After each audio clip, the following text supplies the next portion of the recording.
দেখেন সাংসারিক জীবনে মেয়েদের হাতে কত দায়িত্ব থাকে। এখানে এই যে আমি কাটাকাটি করতেছি তরকারি, হ্যাঁ কাটার জন্য নিয়ে বসছি। এই যে বটি, এই যে এখন হচ্ছে আমি আপনাদেরকে দেখাবো যে আমি আমার মেয়েকে একটা ডিম খেতে দিয়ে আসছি, সে কি করতেছে।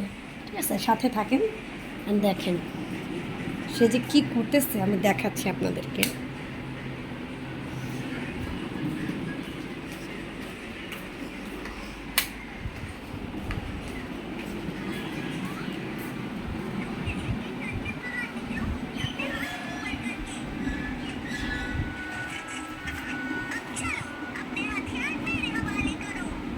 দেখছেন, তাকে একটা ডিম খেতে দিছি, সে হচ্ছে ডিমটা রেখে দিয়ে এই যে কার্টুন দেখতেছে।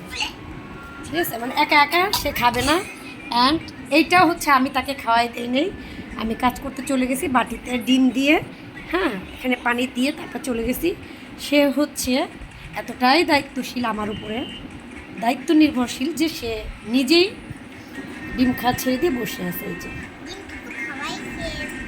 বুঝছেন। তো যারা বলে সংসার জীবনে কী এমন কষ্ট, সংসারে কী এমন কাজ, তাদের জন্য এই ভিডিওটা।